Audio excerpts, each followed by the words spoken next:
ठीक है, जय मसीह की। आप सबको सलाम। परमेश्वर पिता का धन्यवाद हो आज का दिन के लिए और सुंदर मौका के लिए भी धन्यवाद हो। आइए हम आगे की ओर बढ़ेंगे। परमेश्वर का मन्ना खाने के चक्कर में, मन्ना खाने के विषय में। परमेश्वर का मन्ना क्या है? परमेश्वर का वचन। जी, मन्ना किसको दिया था परमेश्वर? आपको याद है? आप लोगों को मालूम है मन्ना क्या होता? जानते आप? मन्ना दुनिया में नहीं है, वो सिर्फ स्वर्ग से मिलेगा। परमेश्वर अपने लोगों को जब 40 वर्ष तक, है ना, जंगल में रहते थे, जंगल में उन लोगों का सेवकाई चल रहा था, उस समय परमेश्वर क्या किया था? मन्ना दिया था।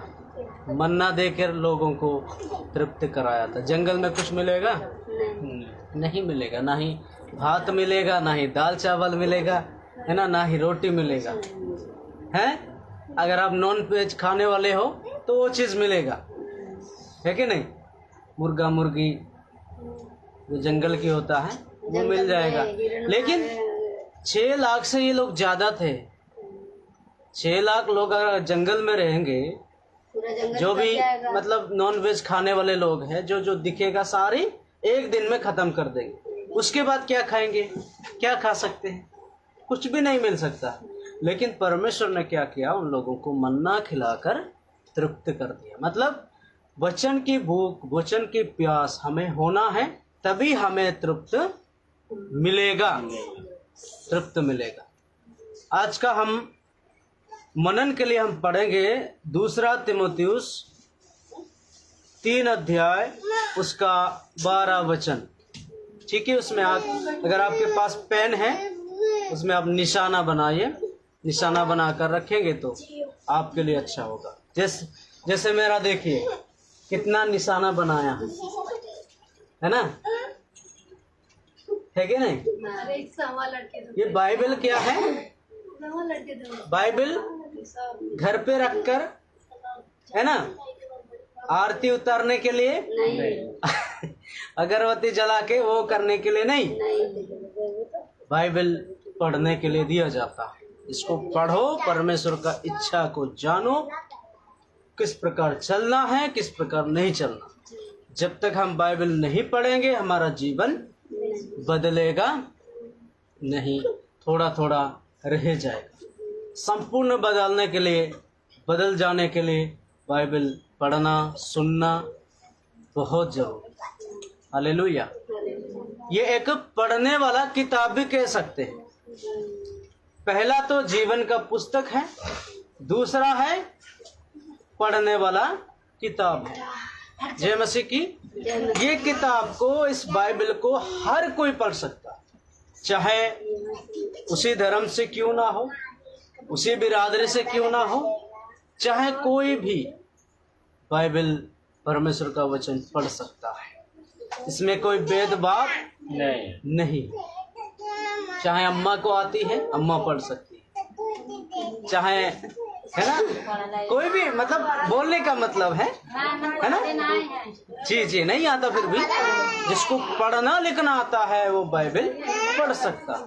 और जो सुन तो सकता ना, जो पढ़ लिख नहीं है, अंगूठा छाप है, सुन तो सकता है। हिंदी आता है हमको लगभग, हम समझ सकते हैं, इसलिए आपको मुझे सुनना भी बहुत जरूर। हो सकता आपके घर में बाइबल है, परमेश्वर का वचन है, लड़का लड़की से बोले, नाती या नातनी होंगे, उससे बोलिए बेटा थोड़ा पढ़ लो, हम सुनना चाहें। ठीक है? तो जब हम सुनेंगे ध्यान के साथ, प्रार्थना के साथ, परमेश्वर आपसे मुझसे बात करने लगेंगे। क्या है? बात करने लगेंगे, आपको योजना देने लगेंगे, हमारा कमी की बातें निकाल देंगे। कैसे चलने से क्या मिलेगा, आशीष मिलेगा, श्राप मिलेगा या दंड मिलेगा, वो भी आपको परमेश्वर बताएगा। जय मसीह की। इसलिए अभी हम सिर्फ परमेश्वर का मन्ना खाएंगे। परमेश्वर आपके मेरे लिए क्या योजना बनाया उसको हम सुनने जाएंगे।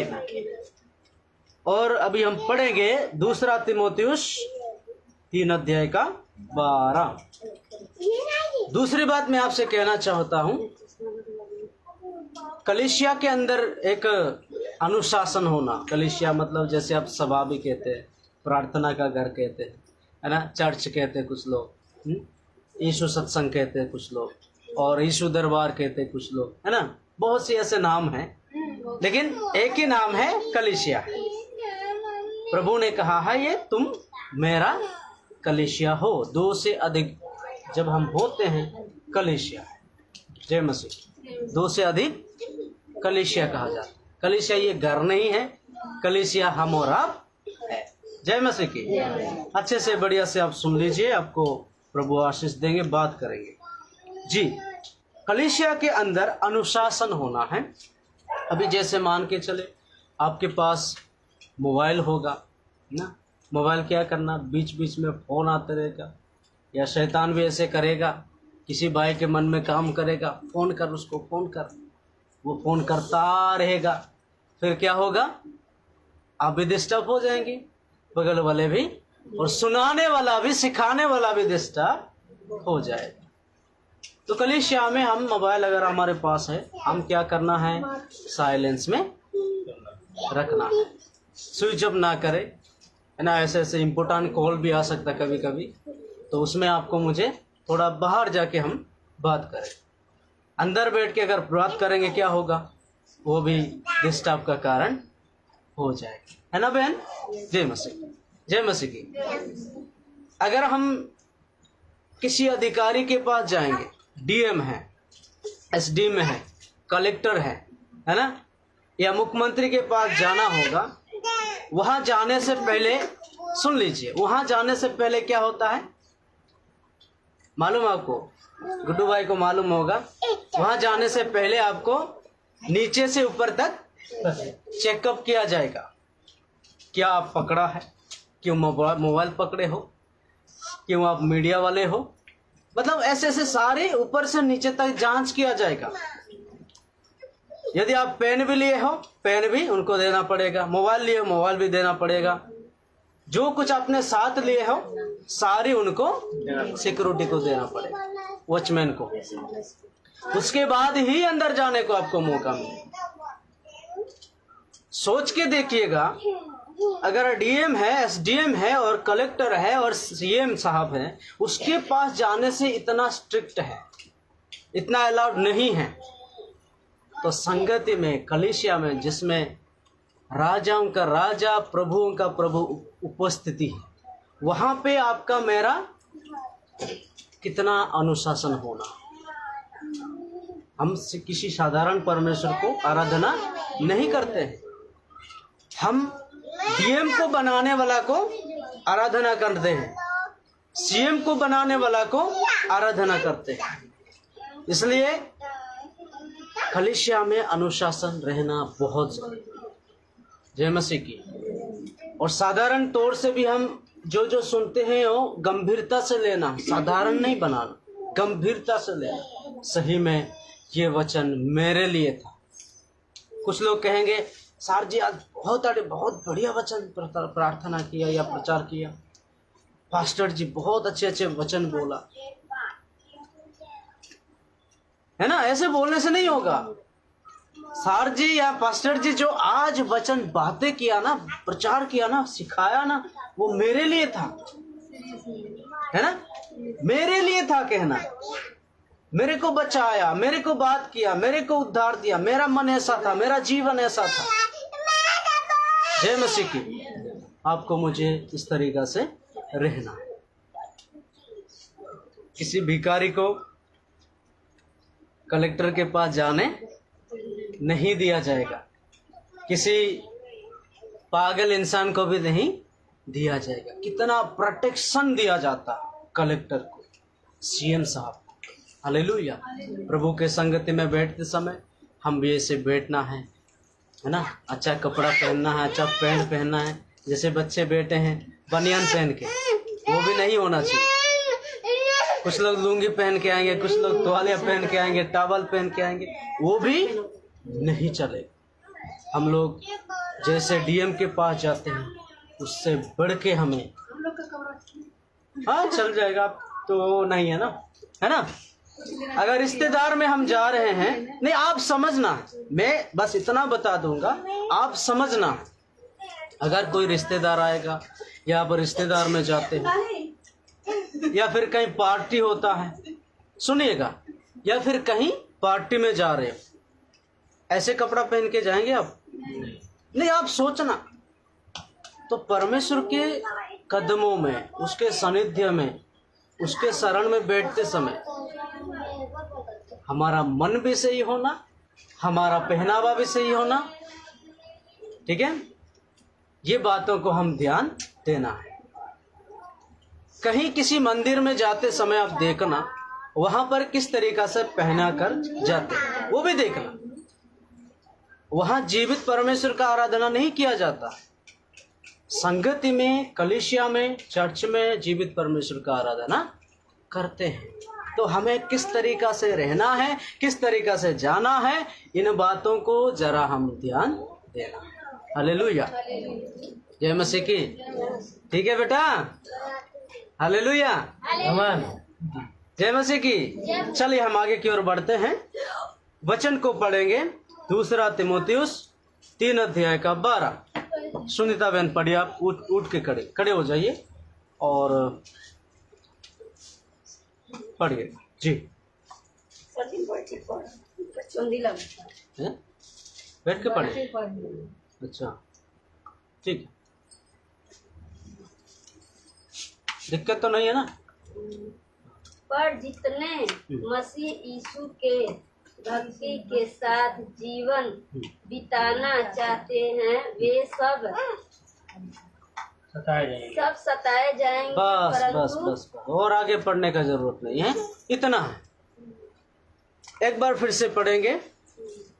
पर जितने मसीह यीशु में भक्ति के साथ जीवन बिताना चाहते हैं वे सब सताए जाएंगे।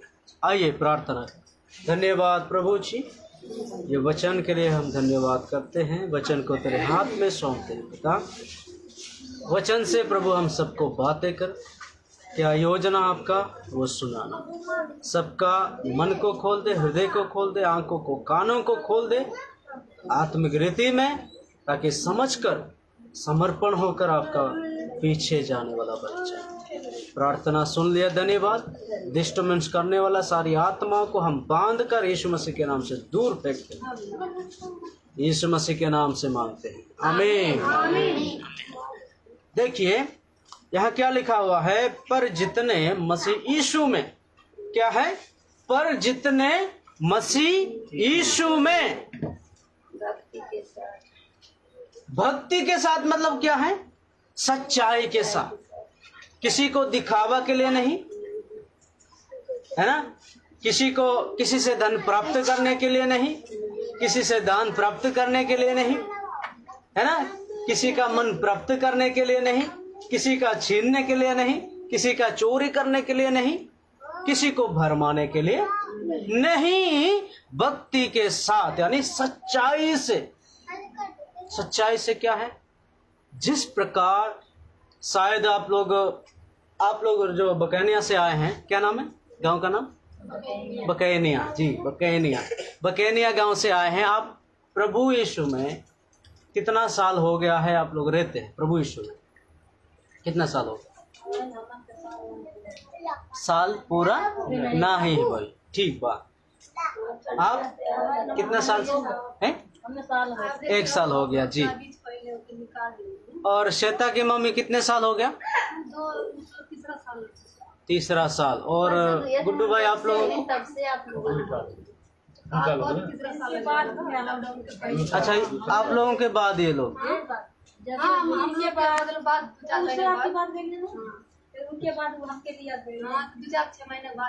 अच्छा, तो सबसे पहले विश्वासी ये है ना?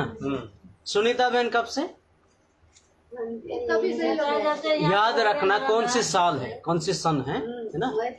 2022 से मतलब 1 साल होने वाला, सर जी 1 साल से ऊपर हो जाएगा, ऊपर हो गया। जब से जाने लगनी है रवि सर है ना, पहले सब है वहाँ करत रहनी है ना, अरे दुआरी पर मेरे भाई लाल आवे महीना में। नहीं, मैं आपको कहने का मतलब है कब से आप यीशु मसीह को विश्वास करते हैं। आपको ये नहीं पूछ रहा हूँ वहाँ जाओ यहाँ जाओ वहाँ जाओ, वो नहीं है। जब से यहाँ कलेसिया लगने लगी है तब से मतलब 2 साल ही हुए। 2 साल हो गया। अच्छा ठीक है, सबके लिए धन्यवाद, ताली बजाएं, परमेश्वर को धन्यवाद करें। मतलब हमें भी जानना जरूर है ना। मैं तो कुछ दिन हुआ हूँ, आ रहा हूँ आप लोगों के पास, और है भगाएंगे तो जाएंगे। जय मसीह की। ठीक है, जय मसीह की।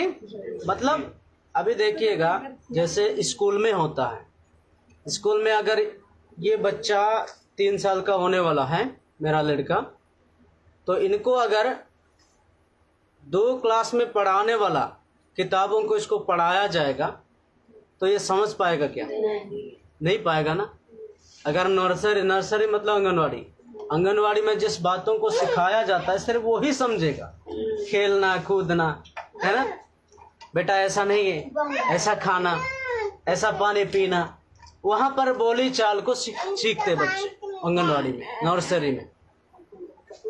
उसके बाद यहाँ योग होने के बाद 1 क्लास में आते हैं, ठीक है ना, और 1 क्लास के बाद दूसरा क्लास के बाद ऐसे बढ़ते बढ़ते बढ़ते जाएगा। उसी प्रकार आत्मिकता में भी है। जय मसीह की। मैं आपसे कहना चाहूंगा, यीशु मसीह के पास 12 चेले थे। यीशु मसीह उन लोगों के साथ 3.5 साल तक रहा। कितना साल तक? 3.5 साल तक रहा। तब भी वो परिपक्व नहीं बने थे। समझ रहे ना? प्रभु यीशु मसीह जब तीसरा दिन मरकर जी उठा, जो काम काजी करने वाले थे उसी में विदे हुए थे, है ना, उसी में विदे, उसी में व्यस्त हुए थे। फिर प्रभु जैसे जी उठा, चेलों से मिला, चेलों उसको पहचान नहीं पाए, लेकिन जब परमेश्वर ने उसका आंखें खोल दिया, अभी हमारा आंख तो सही में खुला है, लेकिन एक और आंख है, वो है आत्मिक आंख है। जब तक परमेश्वर खुलेगा नहीं हम समझेंगे नहीं, देखेंगे पर समझ में नहीं आएगा क्या है क्या नहीं। जी, वो प्रभु यीशु मसीह उसके साथ जा रहा था, बातचीत भी कर रहा था, लेकिन वो लोग समझ नहीं पाए। पतरस मछली वो दोबारा पकड़ रहा था, उसके साथ वो भी पकड़ने गया था। मतलब ये समझे कि अभी सब परिपक्व ना होने के कारण उनको कुछ मालूम नहीं था। जय मसीह की। मतलब हम धीरे धीरे परिपक्वता होते जाएंगे। 1 साल में नहीं होंगे, 2 साल में नहीं होंगे, 3 साल में भी नहीं होंगे, 4 साल में भी नहीं होंगे। उसके बाद ही हम धीरे धीरे हो जाए। और प्रभु यीशु मसीह भी अचानक आपका आंखें नहीं खोलेगा। अगर अचानक आपको मुझे ज्ञान और बुद्धि को खोल देगा, हम भटक जाएंगे, हम नीचे गिर जाएंगे, हम घमंडी हो जाएंगे, गर्व हो जाएंगे, गर्व करेंगे, अपने गर्व करेंगे तो क्या होगा? नीचे। जय मसीह की। अभी हमारी क्या बोलते हैं पत्नी, वो भी इतना परिपक्व में नहीं, लेकिन होगा जरूर। गोरखपुर जो प्रभु का दास आए थे, उसका आप गवाही सुनना है। वो अपने पत्नी के बारे में बोलते। उसका पिताजी पहले था प्रभु का दास, वो बड़ा सेवक था। साथ ही साथ क्या हुआ, जैसे ये भी हुआ पौल दिनाकरण, उसके बाद जैसे शादी हुआ, उसकी पत्नी आया, बहुत शर्म करती थी, प्रार्थना करो उसके लिए, नहीं कर पाते थे। वचन थोड़ा सुनाओ, वचन समझाओ, क्योंकि महिलाओं की गुप्त बातें कौन जान सकता है? पत्नी ही, महिला का महिला, वो भी बता सकते हैं आराम से। मैं आपका गुप्त बातें मैं नहीं पूछ सकता, सिर्फ ये कह सकता हूँ प्रभु से बोलो, परमेश्वर जानता है गुप्त बातें क्या है, लेकिन मैं आपको नहीं पूछ सकता। जय मसीह की। मैं क्या करूं, जीवन साथी को मैं बोल सकता हूं, आप जाके पूछिए क्या दिक्कत है। हो सकता है आप भी उसके लिए दुआ करें, या हो सकता है मुझे बताएं, या फिर हम घर पे दोनों मिलकर इस चीज के लिए दुआ कर सकते हैं। इन चीजों को मैं बता सकता हूं। समझ रहे ना आप लोग? समझना, मैं बहुत स्लोली बता रहा हूं, धीमी सी बता रहा हूं। उसके बाद वो शर्म करती थी, लेकिन आपको मालूम जैसे प्रभु ने उसको धीरे धीरे धीरे वर्ष जैसे बीता, जब वर्ष बीता बीतने बीतने पर प्रभु उसको क्या क्या मजबूत किया, उसका शर्म को निकाल दिया, डर को निकाल दिया, परिपक्वता में बनाया। आपको मालूम अभी वो प्रार्थना करने से दुष्ट आत्मा चिल्ला कर भाग जाता, बीमारी चिल्ला के भाग जाता। मतलब जो भी वो वचन अपने मुंह से बोलता है वो काम हर विश्वासियों के जीवन में, हर व्यक्तियों के जीवन में काम होता है। जय मसीह की। मतलब ये सारे चीज धीरे धीरे होता है, ये नहीं सोचना इनको नहीं आता, आता है।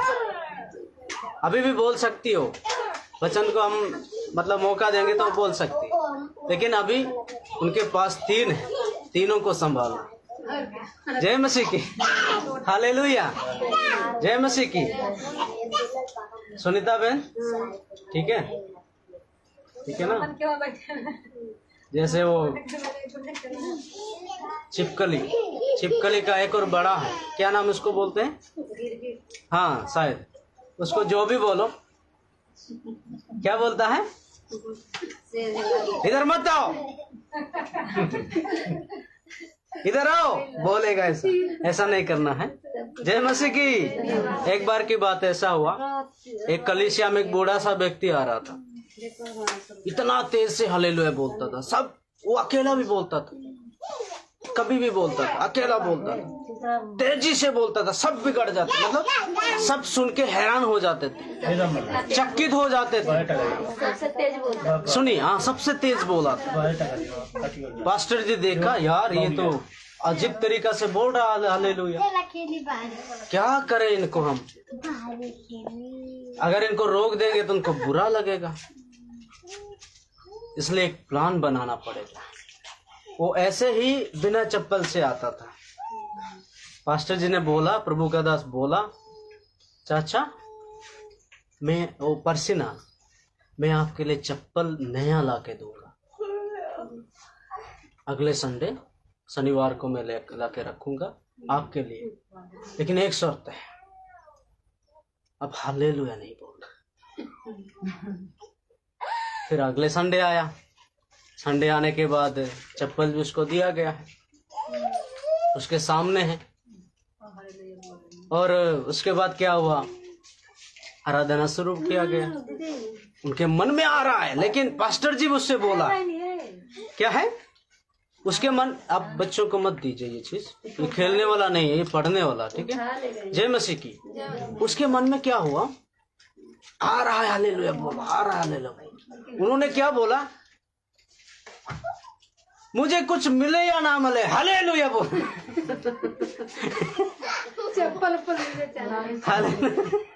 मुझे कोई दे या ना दे, मुझे हालेलुया बोल, रोका नहीं जा सकता। जय मसीह की। मैं आपसे कहना चाहता हूँ, ऐसे ऐसे लोग हैं, आप रोकने की कोशिश भी करें। जिसके मन में प्रभु है, जिसके अंदर प्रभु यीशु है, उसी को कोई रोक नहीं सकता है। वो प्रभु में अपने आप बढ़ने लगेगा। आप बताएं या ना बताएं, आप उसको साथ दे या ना दे, वो हमेशा प्रभु के लिए परिपक्वता में बढ़ते जाएगा। मेरा कहने का मतलब है, हाँ मेरा कहने का मतलब क्या है, परिपक्वता में हमें बढ़ना है, धीरे धीरे सब कुछ हो जाएगा। लेकिन हमारा टॉपिक आज का अलग है, वो है अगर हम सत्य परमेश्वर को ग्रहण करेंगे, सत्य परमेश्वर के पीछे जाएंगे, सत्य परमेश्वर को हम पकड़ेंगे, सत्य परमेश्वर की बातों में आगे बढ़ेंगे, आपके बगल वाला, आपके परिवार में जो विश्वास ना करता है, उसी के द्वारा, आपके गांव के द्वारा, हमारा देश के द्वारा हमें सताव मिलेगा, हमें ताड़ना मिलेगा। जय मसीह की। ऐसे एक 3 व्यक्ति है, उनके बारे में बताकर समाप्त करूंगा, आप बड़े ध्यान से सुनिएगा, ठीक है। दानियल की किताब जब आप पढ़ेंगे उसमें एक बात को हम देख सकते हैं। दानियल कहाँ पर मिलेगा आप लोगों को याद है? नहीं याद है?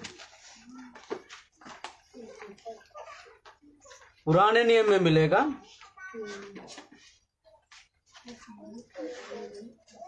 1034 पृष्ठ नंबर 1034 पृष्ठ नंबर 1034 दानियल 3 अध्याय। सुनिए, आपके पास नहीं क्या? अच्छा 1034 पृष्ठ नंबर, जल्दी ढूंढिए। मैंने पृष्ठ नंबर भी बता दिया है, छोटे में नहीं मिलेगा, ठीक है, कोई बात नहीं, बाद में आप जाके पढ़ना है घर पे, ठीक है। सुनिए, दानियल 3 अध्याय जब हम 1 से पढ़ेंगे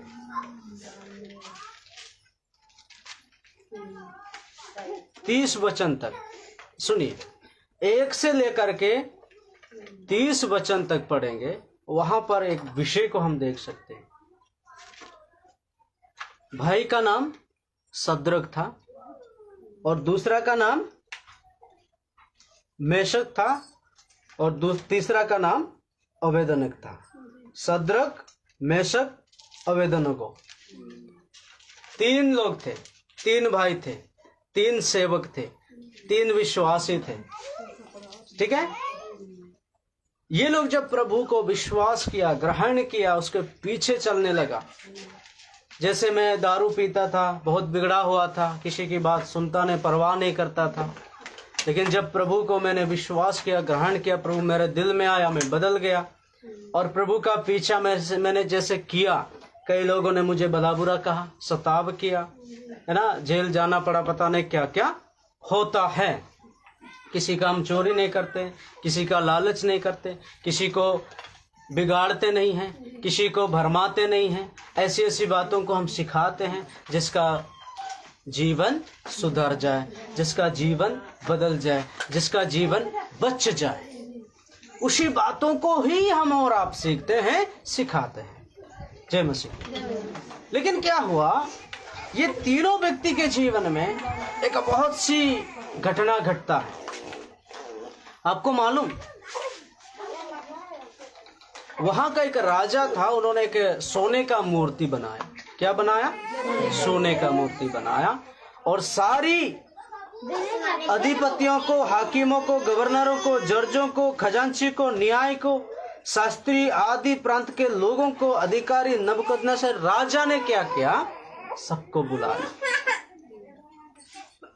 बुलाकर क्या किया?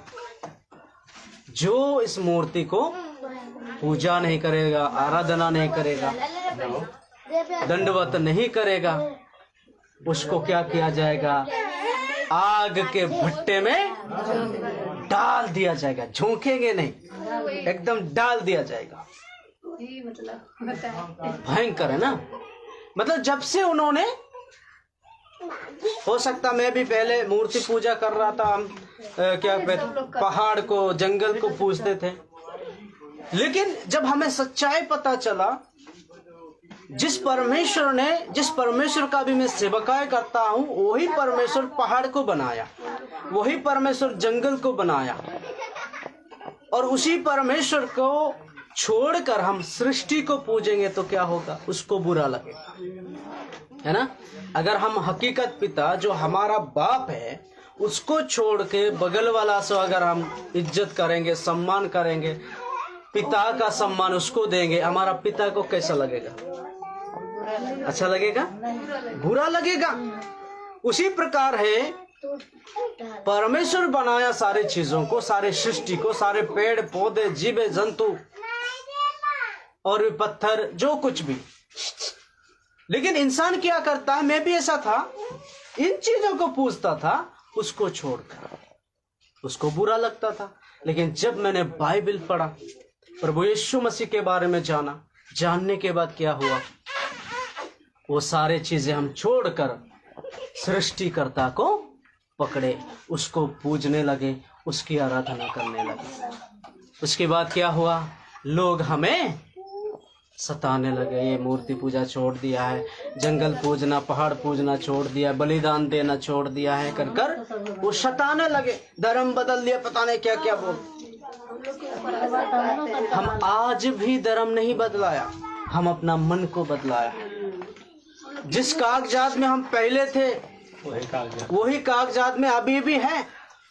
धर्म बदलने का मतलब क्या होता है, कागजात भी हमारा चेंज होना, सब कुछ रहता है, जय मसीह की। लेकिन हमारा धर्म, और प्रभु यीशु मसीह भी धर्म बदलने के लिए नहीं आया था। जो भविष्यवाणी पहले भविष्यवक्ताओं ने किया था वही पूरा करने आया था, बिगाड़ने नहीं आया था, किसी का धर्म बदलने नहीं आया था। हालेलुया। वो सच्चाई को बताने, स्वर्ग का राज के बारे में यहाँ बताने आया था। जय मसीह की। मतलब मेरा कहने का मतलब, सारे गवर्नर, सारे अधिपति, सारी हाकिम, सारी जज, खजांची, न्यायालय, शास्त्री लोग, फरीसी लोग क्या किया, अपने लोगों को, अपने देशवासियों के बोला, राजा का ये हुक्म है। जैसे डीजे बजेगा आजकल होता ना, डपली बजेगा, ढोलक बजेगा, दुम दुम दुम दुम ऐसे जो मारते हैं ना, नगाड़े बजेगा, सब लोग दंडवत करना है, सब लोग आराधना करना है, सब लोग महिमा करना करके। जय मसीह की। इसका हुक्म है राजा का। लेकिन आपको मालूम, उनके बीच में 3 प्रभु के लोग, 3 प्रभु के दास हैं, जो सृष्टिकर्ता को विश्वास करने वाले लोग। उन्होंने क्या किया, जब नगड़ा बजा, ढपली बजा, ढोलक बजा, झंझन बजा, झांझ बजा, बांझने के बाद भी वो दंडवत नहीं कर रहे। हालेलुया। अभी आप समझना, दंडवत नहीं कर रहे, मूर्ति को पूजा नहीं कर रहे, आराधना नहीं कर रहे, उसकी महिमा नहीं कर रहे। बहुत सारे लोगों ने देखा जो उसके विरोध में थे, सबसे पहले बढ़ के उधो राजा के पास जाके बोला, सैनिक के पास जाके बोला, राजा के नीचे काम करने वाले के पास जाकर बोला, 3 व्यक्ति हैं जिसका नाम सदरक, मेशक, अबेदनोग है, ये दोनों आराधना दंडवत नहीं करते। उसके बाद राजा को गुस्सा आया, गांव के लोगों को गुस्सा आया, फरीसी, शास्त्री, न्यायालय, खजांची, अधिकारी, सभी लोगों को गुस्सा आया। फिर राजा का एक शर्त था, एक वायदा था, क्या है, आग के भट्टे में डाल दिया जाएगा जो सोने का मूर्ति को। देखिए, ये लोगों को दूसरी बात मैं कहना चाहता हूँ, सोने का मूर्ति इसलिए वो दंडवत नहीं किया, इसलिए पूजा आराधना नहीं किए, ये तो इंसान के बनाया हुआ चीज है ना। इंसान जैसे सोचते हैं वैसे बनाते हैं, वैसे सुंदर किया, वैसे दिमाग लगाकर उसको बनाया दिया गया। लेकिन वो सोना भी एक दिन क्या होगा, नष्ट हो जाएगा। जब पृथ्वी पिघल जाएगा, ये पाप वाला सृष्टि क्या हो जाएगा, नष्ट हो जाएगा। एक स्वर्ग से एक और पृथ्वी आएगा, ये पृथ्वी नष्ट हो जाएगा। उसी समय ये पृथ्वी के अंदर जितना भी वस्तु पाया जाता है वो सारे क्या हो जाएगा, नष्ट हो जाएगा। लेकिन इंसान जो उसको नहीं पूज रहा है, सच्चाई को जानने के बाद, ऐसे लोग क्या होगा, हमेशा के लिए जीवित रहेगा और नए पृथ्वी में प्रवेश किया जाएगा। आमीन। ताली बजा के प्रभु को धन्यवाद करें। उसके बाद क्या हुआ, राजा उसको बुलाया, आओ लेकर आओ उसको। जब बलवान लोग थे उसको बोले, हुक्म दिया, जाओ उनको लेके आओ। उन्होंने गया, उसको पकड़े, राजा के सम्मुख में लेकर आए।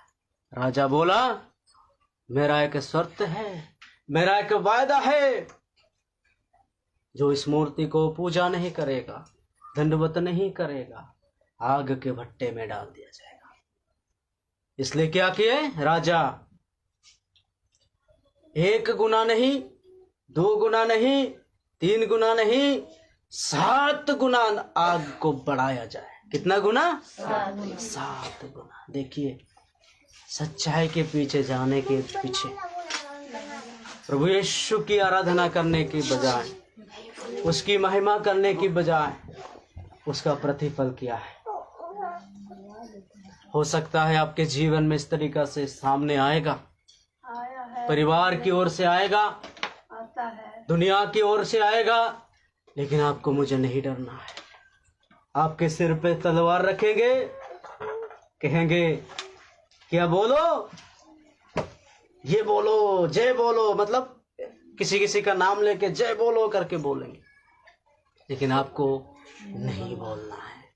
हालेलुया। ये लोग दंडवत ना करने के बजाय क्या किया जा रहा है? 7 गुना आग को बढ़ाया दिया जा रहा है और उनको बांध कर पैरों में, हाथों में, पीछे करके, आगे हमारे भारत में आगे करके बांधते, लेकिन बाहर पीछे करके बांधते हैं। और उनको कहाँ 7 गुना बढ़ाया हुआ आग में डाल दिया जाता है। हालेलुया, जय मसीह की। उसके बाद क्या हुआ मालूम? क्या हुआ? मैं पढ़ के सुनाऊंगा थोड़ा सा। 22 से पढ़ेंगे, तीसरा का 22 से। अभी थोड़ा आपको प्रूफ लगे ना, मैं कहानी जैसा ऐसा सुना रहा हूँ, लेकिन हकीकत है। क्या हुआ है? वे भट्टा तो राजा के दृढ़ आज्ञा होने के कारण अत्यंत धधकाया गया था। इस कारण जिन पुरुषों ने सद्रक, मेशक और अबेदनगो को उठाया, वे ही आग की आंच से जल मरे। मतलब जो पुरुष, बलवान पुरुष, इन तीनों को पकड़ा और उसी आग में डालने के चक्कर में लेके जा रहे थे, वो ही जल के राख बन के 7 गुना है आग, 7 गुना है। मतलब आसपास आप नहीं रह सकते, 7 गुना। मुझे लगता है गर्मियों का मौसम भी 7 गुना नहीं है। आग का जो 7 गुना बढ़ाया दिया जाता है, गर्मियों का मौसम में भी नहीं होता है। अगर गर्मियों का मौसम में 7 गुना गर्मी होता, समझ लीजिए हम और आप पिघल जाएंगे। हाँ, जय मसीह की। पत्थर पिघल जाएगा, पेड़ पौधे पिघल जाएगा। ये जो उनको पकड़ के वहां पर फेंक दिए जा रहे थे, वो ही जल कर क्या हो गए हैं? राख बन गए। उसके बाद क्या हुआ? से जल मरे और उसी धधके हुए भट्टे के बीच में तीनों पुरुष सद्रक, मेशक और अबेदनगो को बांधे हुए फेंक दिए गए। हालेलुया, फेंक दिए गए। तब नबूकदनेस्सर राजा अचंभित हुआ। क्या हुआ? उसको फेंकने के बाद क्या हुआ? आप देखिए परमेश्वर का बड़ा चमत्कार को। और घबरा कर उठ खड़ा हुआ और अपने मंत्रियों से पूछने लगा, क्या हमने उस आग के बीच 3 ही पुरुष को बांधे हुए नहीं डलवाए? क्या है? राजा क्या पूछ रहा है? उसी भट्टे में सिर्फ 3 को तो डाल दिया गया था, है ना? लेकिन अब क्या हुआ? नहीं बचे नहीं। आप सुनिए, पहले डलवाए। उन्होंने राजा को उत्तर दिया, हाँ राजा। क्या है? मंत्री लोग बोला क्या है? हाँ राजा। सच बात है, झूठी बात नहीं, सच बात है। फिर उसने कहा, अब मैं देखता हूं कि 4 पुरुष आग के बीच खुले हुए टहल रहे हैं और उनको कुछ भी हानि नहीं पहुंची, और 4थे पुरुष का स्वरूप ईश्वर के पुत्र के सदृश है। Hallelujah, hallelujah. ईश्वर के पुत्र कौन है? यीशु मसीह। पुराने के समय में, पुरातन नियम में भी यीशु मसीह एक एक जगह पर दिखाई देता है। हालेलुया। तीनों को डाल दिया गया है, फिर एक कहां से आ गया? अचंबा हो गए मंत्री लोग, अचंबा। वहां पर जितने अधिपति लोग थे, हाकिम लोग थे, शास्त्री फरीसी लोग थे, अचंबा हो गए। ये कैसे हो सकता है? मैं आपसे कहना चाहूंगा, आप प्रभु के लोग हैं, आप यीशु मसीह को पहना है। आमीन। आप विश्वास करते हो, आप उसके संतान हो। आमीन। यस। आपको भी जानता है आग, आपको जानता है सूर्य, आपको जानता है पत्थर, आपको जानता है पेड़, आपको जानता है लाइट, आपको जानता है परमेश्वर जिस चीज को, जिस वस्तु को बनाया है, उस सृष्टि को बनाया, वो सृष्टि आपको जानता है। ताली बजाएं परमेश्वर के लिए। यहाँ पर 3 व्यक्तियों को आग जानता था, और आग ये सोचा, ये बोला, ये 3 मनुष्य साधारण नहीं, ये परमेश्वर के दास लोग हैं, परमेश्वर के विश्वासी लोग हैं, परमेश्वर के पीछे चलने वाले लोग हैं, परमेश्वर को भय करने वाले लोग हैं। उन्होंने क्या कहा? तीसरा का जब आप पढ़ेंगे 17 से, हमारा परमेश्वर जिसकी हम उपासना करते हैं। तीसरा का 17 देखेंगे, ठीक है। हमारा परमेश्वर जिसकी हम उपासना करते हैं, वे हमको उस ददत के हुए भट्टे की आग से बचाने की शक्ति रखता है। जय मसीह की। आपके जीवन में कुछ परेशानी, दिक्कत, बीमारी, तनाव, समस्या होगा, वो जानता है। मैं कुछ दिन के लिए इनके घर रह सकता हूँ, ये बहन के जीवन में रह सकता हूँ, इस शरीर में काम कर सकता हूँ, लेकिन मुझे एक दिन जाना पड़ेगा, क्योंकि ये प्रभु की है, ये यीशु की है, सर्वशक्तिमान का बेटी है, बेटा है। मैं टिक नहीं सकता। कौन जानता है बीमारी? कौन जानता है शैतान? कौन जानता है दुष्ट आत्मा? कौन जानता है परेशानी? हालेलुया। बचाने की शक्ति रखता है, वरन हे राजा, वे हमें तेरे हाथ से भी छुड़ा सकता है। 18, परंतु यदि नहीं तो भी, तो है राजा, तुझे मालूम हो कि हम लोग तेरे देवता की उपासना नहीं करेंगे और ना तेरी खड़ी हुई कराई हुई सोने की मूर्त को दंडवत करेंगे। वहां पर क्या बोल रहे? चाहे हमें परमेश्वर बचाए या ना बचाए, तो भी हम सोने की मूर्त को, इंसान को बनाया हुआ मूर्त को हम दंडवत नहीं करें। हमारा संविधान को लिखने वाला, भारत के संविधान को लिखने वाला बाबा साहब डॉक्टर भीमराव अम्बेडकर भी क्या बोला? वो खुद ही ना ही मूर्त को पूजा किया, ना ही अपने लोगों को पूजा करने दिया। हालेलुया। लेकिन आजकल उल्टा हो गया है। उसको भी मानते हैं, पूजा हालेलुया। बहुत सारे लोग इस बात को जानते नहीं। अभी भी पता नहीं, हम अपने आप को हिंदू बोलते हैं। हम हिंदू नहीं, भारत के मूल निवासी। हालेलुया। हिंदू हम नहीं है, हमें कोई बनाया गया है। हम हिंदू नहीं है। जय मसीह की। ये हकीकत है, ये कलयुग नहीं है, ये कलम युग है।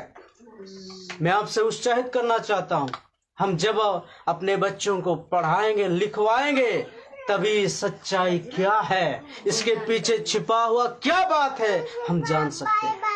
पहले के समय पे आपको मुझे पढ़ने के अधिकार नहीं था, ये साड़ी पहनने के अधिकार नहीं था, ये चप्पल जूता पहनने के अधिकार नहीं था, ये चूड़ियां, ये बिंदियां पहनने के लिए अधिकार नहीं था। गले मटका बांध जाता था। Yes, hallelujah. लेकिन परमेश्वर ने ऐसा एक व्यक्ति को तैयार किया, ऐसा एक व्यक्ति को अधिकार दिया, ऐसा एक व्यक्ति को सच बनाया, उसके द्वारा सारी सच्चाई को सामने लाके खड़ा कर दिया। इसके पीछे क्या कारण है? Hallelujah, hallelujah. आपको मुझे जानना है। हमें बच्चों को पढ़ाना है, शिक्षा प्राप्त करवाना है। आज भी क्या हुआ? शिक्षा को बिक रहे हैं, शिक्षा को बेच दिया जा रहा। स्कूल, कॉलेज, स्कूल वगैरह बंद करके मंदिर को बनाया दिया जा रहा है। सरकारी स्कूल में देखिए, हालेलुया, 50,000 रुपया लगा है लड़के। यस, जो ज्ञानी है, जो हमें और आपको हिंदू बनाया है, मेरे प्रभु के लोग, उसके बच्चे कभी मंदिर जाते हुए आप नहीं देखेंगे। उसको उन्होंने विदेश में पढ़ा रहे, ऐसी ऐसी शिक्षाएं दे रहे, लेकिन आपका और मेरे बच्चों को मंदिर में जाने की गुजारिश किया जा रहा, व्यस्त में डाल दिया जा रहा, और धर्म के नाम पे लड़ाया आपस में कराया, फूट डाला दिया जा रहा।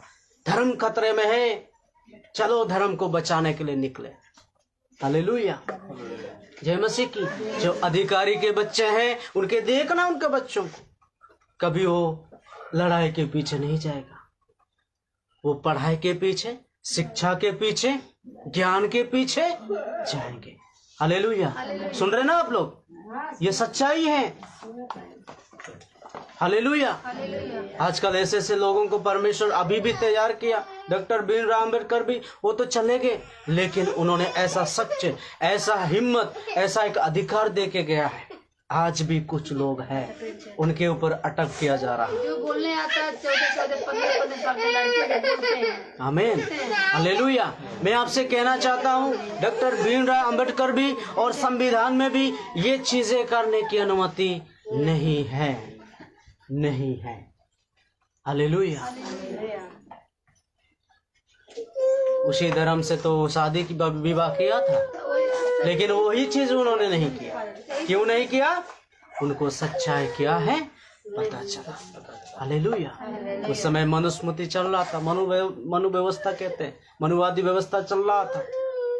बाबा साहेब अम्बेडकर क्या किए? उस मनुस्मृति को जला के राख बना दिया। कब बना दिया? 25 दिसंबर को। हालेलुया। इसके बाद संविधान को लागू किया, भारत में संविधान को लागू किया, आपको और हमें वो सच्च बनाया।